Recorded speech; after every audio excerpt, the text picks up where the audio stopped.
Welcome to the Deep Dive, where we extract the most important nuggets of knowledge to help you become truly well-informed. Today, we're plunging into a truth as old as time, perfectly captured by Joseph Campbell. The cave you fear to enter holds the treasure you seek. Think about that for a second. It's quite powerful, isn't it? Our deep dive today is all about facing those fears, navigating that uncertainty life throws at us, and really harnessing the power of the present moment for growth. We've gathered, well, a fantastic stack of sources, ancient philosophy, timeless quotes, some really practical insights, too. Indeed. And our mission for you today is to explore how figures like Seneca, JFK, Tolstoy, Gandhi, Emerson, Teddy Roosevelt, how they guide us away from, well, being miserable in advance. We're going to connect these dots, show you a path towards being more purposeful, courageous, and present. And we'll explore why these insights really matter in your daily life, giving you tangible ways to shift things. That sounds like exactly the kind of wisdom we could all use. Okay, let's unpack this fascinating collection. Let's start with Seneca, the Stoic philosopher. He noted something profound, and I want you to really think about this. It's ruinous for the soul to be anxious about the future and miserable in advance of misery, engulfed by anxiety that the things it desires might remain its own until the very end. Do you recognize that feeling? That sort of internal chatter, the worry monster whispering bad news before anything's even happened? Oh, absolutely. It's almost universal. And what's striking about Seneca is how he points out the absurdity of it, like Ryan Holiday discusses. The waiting, by definition, means it hasn't happened yet. Right. So feeling bad in advance, that's completely voluntary. Holiday calls it the mathematics of worry. Think about it. If the news turns out good, all that advanced worrying was needless fear. Total waste. Uh-huh. But if the news is bad, you haven't just suffered when it happens. You've added this whole period of self-imposed misery beforehand. So you suffer twice. Exactly. Yeah. Either way, you lose valuable time, precious energy on things that only exist in your imagination at that point. That framing makes so much sense. It's not just the misery, it's the lost opportunity, all that mental energy. Gone. Seneca, the pragmatist, basically asks, a day that could be your last, you want to spend it worrying.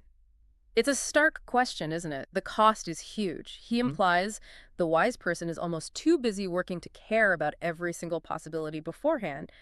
How does that actually work? How do you cultivate that? Well, it's a conscious shift, really, redirecting your mental energy. Yeah. Instead of letting your mind spin out into these, often catastrophic future scenarios. Right, the downward spiral. Yeah. You pull it back to the present.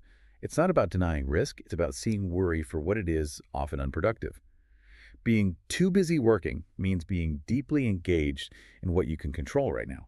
So if you're worried about, say, losing your job, it's not ignoring it. It's updating your resume, networking, learning a new skill. You replace passive worry with active preparation, investing in your sphere of influence. So being miserable in advance is a trap. It drains us. How do we pivot? What's the wise alternative here? That brings us perfectly to a more proactive solution, summed up brilliantly by John F. Kennedy.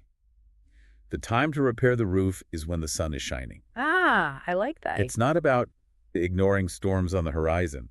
It's the opposite.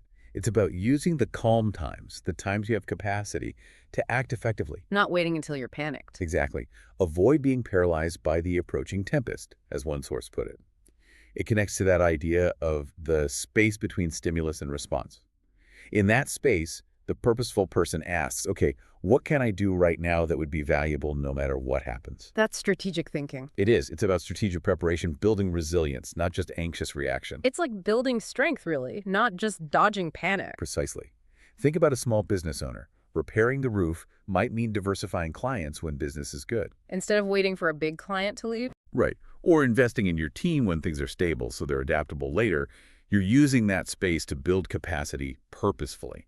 It gives you agency, even when the future's unclear. That really resonates, like studying for a test during the calm days, not cramming the night before. You build your foundation. You feel more in control because you've done what you could.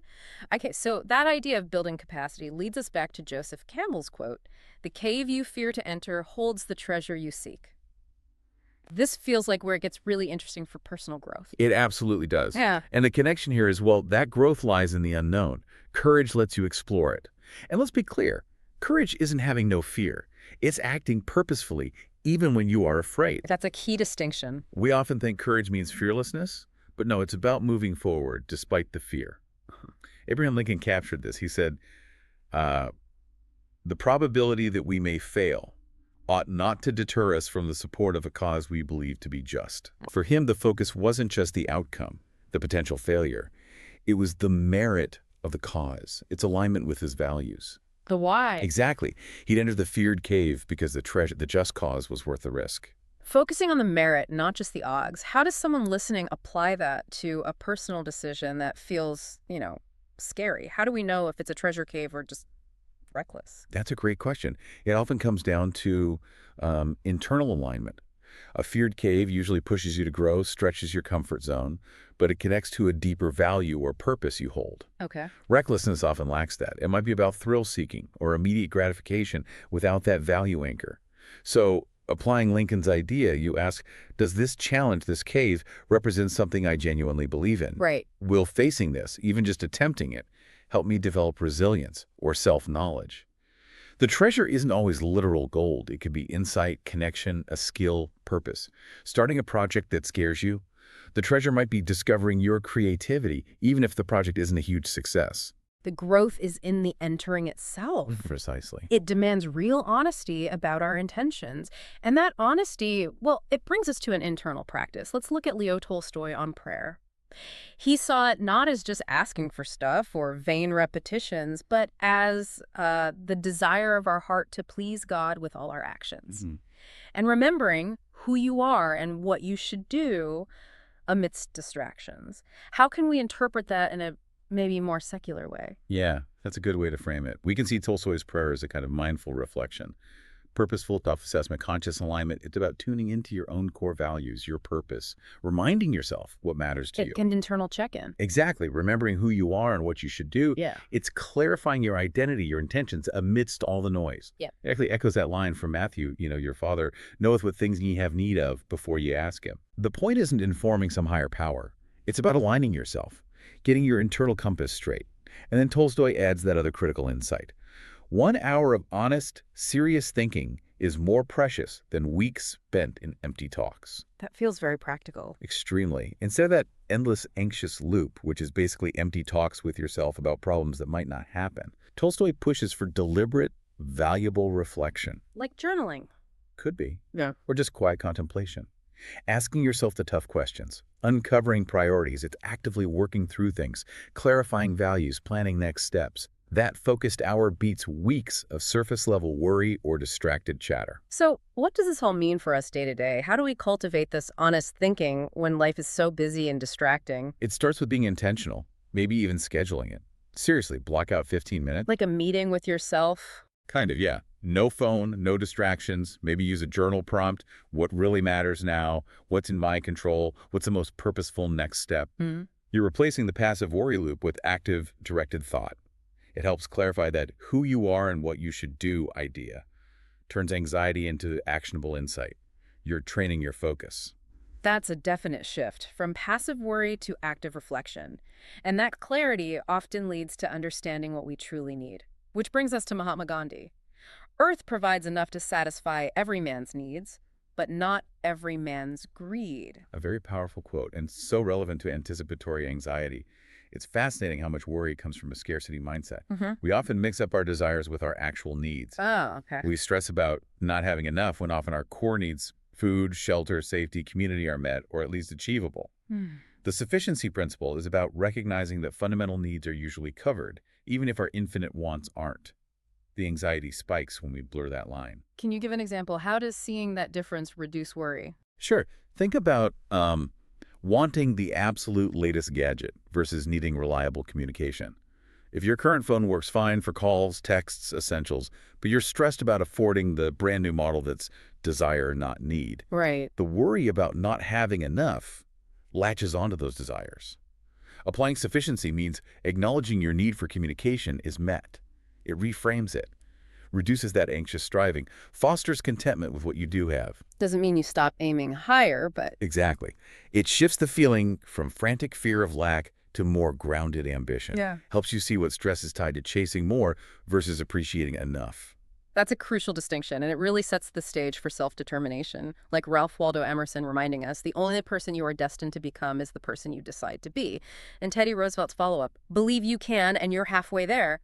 These aren't just motivational posters, are they? Definitely not. They're deep insights into our own agency, our internal stance, our beliefs actively shape our capacity to act, how we respond to uncertainty. Emerson isn't talking about fate. He's talking about conscious choice. Every day, every decision, we're deciding who we are becoming. It's self-creation, an ongoing process. Yes, and Roosevelt's "Believe You Can" builds on that. It's not magic, it's practical. Belief fuels effort. It fuels perseverance, problem solving. If you believe you can handle a tough project, you're more likely to put in the time, learn what's needed, ask for help. Whereas I can't just shuts it down. Pretty much. You close off the pathways before you even start. So how do you actively cultivate that belief, especially when facing something really daunting? It often starts small, incremental steps, building a track record of, well, entering those smaller caves first. Want to learn a new skill, like coding? Don't get overwhelmed by the whole thing. Set a tiny goal. One beginner lesson this week. Right. Achieve it. Get a small win. That builds belief. You decided to be a learner, you took a step. It creates a positive cycle. Small actions, small successes, build belief, encourage bigger actions. It's about trusting your ability to learn and adapt, not needing the whole outcome guaranteed up front. You empower yourself by deciding your approach. Regardless of the external stuff, yes. Wow. What an incredible journey through all this wisdom. It feels like these different sources, they really do converge on one powerful truth. Let's try and synthesize this. We've seen this paradox. The more we try to control the future by worrying, The less capable we become of actually dealing with whatever happens. the more we need certainty, the more we suffer when life inevitably doesn't give it. And the more we avoid those feared caves, the more we cut ourselves off from growth, from the treasure. Yeah. It's just a cycle we create ourselves. It is. But the alternative path we've mapped out, it isn't about being reckless. It's about courageous, deliberate engagement. It's having the confidence to repair the roof when the sun's shining without constantly scanning for storms. Proactive, not reactive. Yes. Entering feared caves, trusting our ability to adapt, knowing growth is in the unknown. Choosing to be too busy working on what matters. Practicing that honest thinking, that presence to waste time suffering in advance. This whole deep dive, really, it's an invitation to courage. Choose action over anxiety. Presence over preoccupation. Engage with life as it is. Not retreat into fear about what might be. The wisdom really does point to one thing. Yeah. You have the power to choose how you navigate uncertainty. You don't have to be trapped by worry. So, to recap the core principles, shift from misery in advance to proactive preparation. Focus on what you can do now. Embrace the courage to explore the unknown growth and treasure are out there. Beyond the comfort zone. Definitely. Yeah. Practice focused presence, honest thinking instead of empty worry. Invest that mental energy wisely. And empower yourself by understanding sufficiency needs versus wants and building that self-belief. You decide who you will be. So the next time you feel that worry creeping in, maybe ask yourself, is this helping me prepare or just making me miserable? What can I actually do right now while the sun is shining to move forward? And what scary cave aligned with my values might hold a treasure I'm ready for? Ultimately, the cave you fear and the roof you repair.